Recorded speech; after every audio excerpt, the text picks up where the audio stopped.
I want to talk a moment about storm-proofing your soul. Storm-proofing your soul.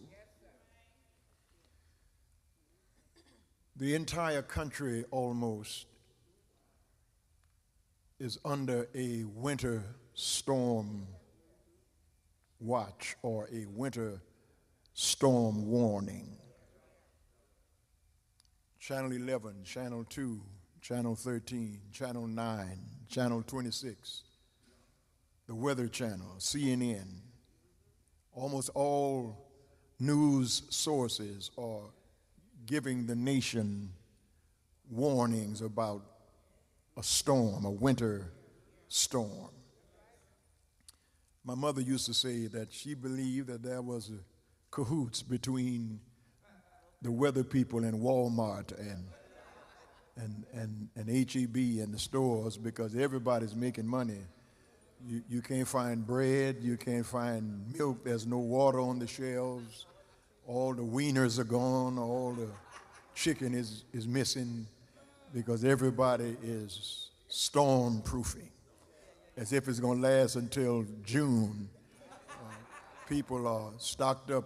Toilet paper, you can't find anything in the stores because people are storm-proofing. We're even being warned to protect our pipes, to protect our pets, to protect our plants. But have you protected your soul? Have you storm-proofed your soul so that when the storm comes, can you handle it? Walk with me around the text. Jesus has been teaching in this certain place. He's talked about putting a lamp under a bushel. Men don't put lamps under bushels, but they put it on a lampstand that it might give light to all who are in the house. He talked to them about a mustard seed. If you have faith the size of a mustard seed, you can say the mountains in your life be removed, and Jesus said they will vanish out of your sight. He has been teaching all day long, and his disciples have been with him, and now Jesus is tired. And he says to his disciples, let's get in this boat and go over to the other side. All of us who have been to school for some measure of time knows that after every teaching, there comes a time of testing. I got a book the other day called Miracle Children. It's about this school in Louisiana where this man and his wife had organized this school, and they had YouTube videos and Facebook posts of students getting letters from Harvard and Yale and Princeton and around the country, and people were moving to Louisiana to join with this family in this school. And the New York Times revealed that it was just a hoax. They had falsified records. They had falsified documents. ACT scores were falsified, and essays were falsified, and transcripts were falsified. But in this test, you can't falsify your transcript. You can't fake your grade. You can't let anybody else take this test for you, because when this storm comes, it's individual, and everybody has got to take the test for him or herself. After every teaching, there is a testing. I didn't see this until I was watching the news report and watching them talking about the storm and what's going to come after and the roads icing over and everything. Jesus said, let's go over to the other side. Let's go over to the other side. Jesus says, you seem to be able to handle life on this side, but let's go over to the other side. Because on one side is health, on the other side is sickness. On this side is a job, on this side is unemployment. On this side is life, on this side is death. On this side is a honeymoon, on this side it's a divorce. I know you can handle it on this side, but let's go over to the other side, because your faith is not real faith until you can handle the other side. Many of us can give God praise when we got a raise. Many of us can thank God when we have job security, but when a layoff comes, can you shout on the other side? When the doctor says, I've done all I can do, can you shout on the other side? When there's no more to give, do you still give God glory on the other side? Let's go over, Jesus said, to the other side. And midway the voyage, and that's usually the way life is, halfway to where they were going, a storm comes up. But brothers and sisters, what I want you to see today is that the storm is not necessarily outside them. That's not the storm Jesus is trying to get them to handle. And the reason why I know Jesus is not concerned about that storm that's going on in the sea is because he's sleeping. Somebody ought to help me preach it. Jesus is not upset about wind and waves and water tossing, because while the storm is raging, he's sleeping. Jesus is on a pillow in the stern of the boat sleeping, while the disciples are about to lose their minds because the storm is raging. The storm is raging, Jesus is sleeping. Jesus is sleeping while the storm is raging. The storm is raging, Jesus is sleeping. Jesus is sleeping while the storm is raging. And the reason why he's not concerned about the storm is because he created it. And if he created it, he can control it. And if he can control it, he sure enough can calm it. He's sleeping. The storm is raging. And the disciples have tried all they know how to keep their little boat afloat. And somebody ought to help me testify that there are times in life when you're doing all you can to keep your family together, doing all you can to get your children back on the right track, doing all you can to hold it together. You are laughing to keep from crying. You are smiling, but on the inside there's a storm going on, because all of us this day are in a storm syndrome. By that I mean you are either just coming out of a storm, you're headed towards a storm, or you are in a storm right now. But Jesus is not that much concerned about the storm outside them, because he's sleeping. So this storm happens to them, and Jesus said, let's go over to the other side. He had to know there was going to be a storm. And so Jesus wants them to go to the other side because he wants to test their faith to see whether or not they learned the lessons. Because you can't tell if the students have grasped the subject matter until they pass the test. You can't tell how strong your faith is when the sun is shining. The test of your faith is how do you act when the storm comes. You can't test the worthiness of a ship when it's in dry dock. You test the worthiness of a vessel when it's in the middle of the ocean. You test your faith to see how you make it, how you act, how you respond. Do you really shout on the other side? Here it is. The storm is not outside them. The storm is in their face. This storm is real. And listen, as Christians, we need to quit denying reality. We need to quit talking about, I know it's going on, but I'm not going to claim it. And I know this is happening, but I'm not going to put it in the atmosphere. You can put it in the atmosphere or not put it in the atmosphere. It's still going on.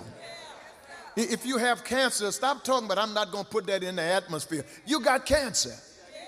That's in your face. You have to face that. There are some things you face that you can't change, but you'll never change it until you face it. You cannot deny that the storm is raging. There is a storm that's coming towards us. A winter blast is coming towards us. And if you don't want to put it in the atmosphere, just don't have any heat at your house.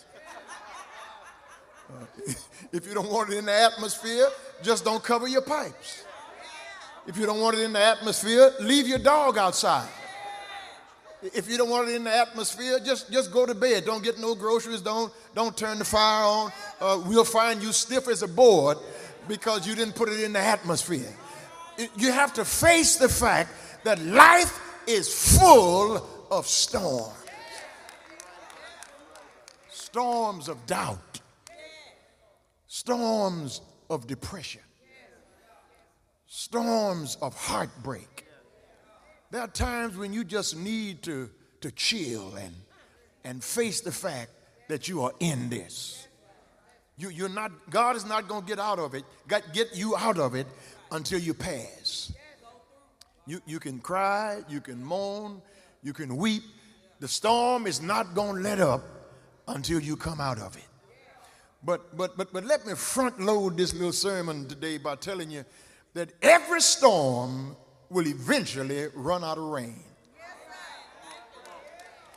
Into each life, some storms will come, some rain will come, but the sun is going to shine after a while. You're in it. While you're in it, just put it in your mind, I'm in it and I have to face it. And they faced it by trying all they knew how to get out of it. Their backs were aching. Their clothes were soaked. Their arms were weary from rowing. The wind was contrary. It was boisterous. It was not just a rainstorm. It was a windstorm. The waves were about to turn their vessel over, and for that, they had to face it because it was in their face. And when it's in your face, denying it is not going to make it go away. Not claiming it is not going to make it go away. The storm was in their face. But not only was the storm in their face, the storm was in their faith. It's right here in the text. Jesus is not worried about the storm outside because the storm outside doesn't bother him. He created it, he controls it, and when he gets ready, he's going to calm it. But the storm is in their face, and secondly, it's in their faith. Because they said to him, Master, don't you care that we are about to perish? Now, that would be easy to understand if you didn't read the verses prior to that. They just watched Jesus feed the multitude. 2 fish, 5 loaves of bread. Jesus took it, fed 5,000 men, not counting women and children, and when they got through eating, there were 12 baskets left over. Now, if Jesus can provide like that, he can handle your storm. If Jesus handled your situation in 2025, he can handle it in 2026. If Jesus solved your dilemmas 10 years ago, that same Jesus has power to work it out for you right now. If Jesus kept you when you didn't have a job, Jesus will keep you right now. If Jesus kept you when you were down, he sure can keep you when you're up. Master, don't you care? Now, brothers and sisters, hear me. The storm did not wake Jesus. The wind didn't wake him. The waves didn't wake him. Their doubt woke him. When they said, Master, don't you care? Jesus said, wait a minute. My reputation is on the line. Wait a minute. My name is at stake. What do you mean? Don't you care? Their faithlessness got Jesus' attention. Jesus was sleeping through a storm, a hurricane. Jesus was sound asleep. And the scripture says Jesus was sleeping and they woke him. That word woke him means they shook him. He was sleeping so hard they had to shake him.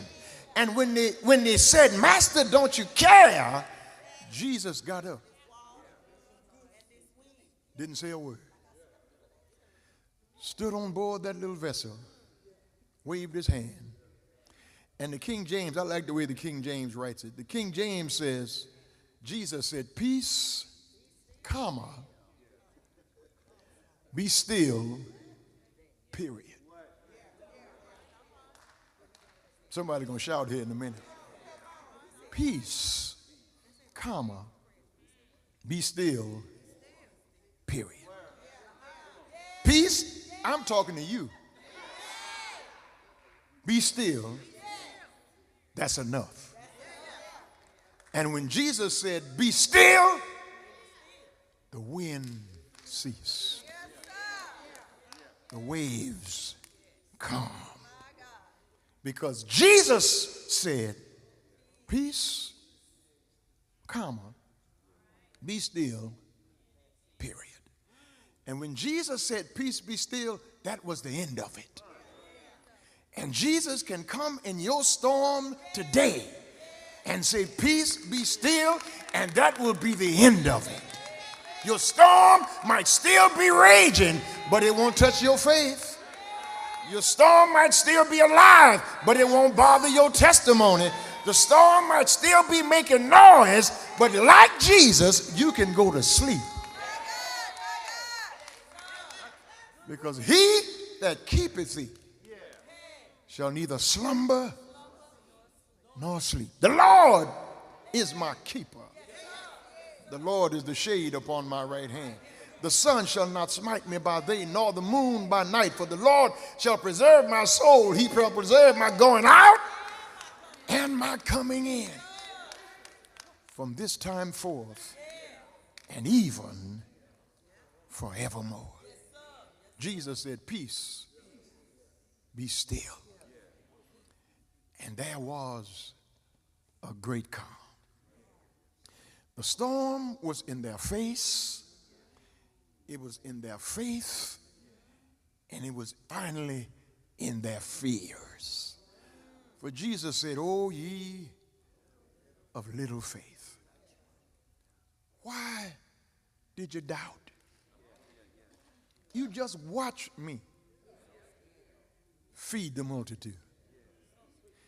You were there when I turned water into wine.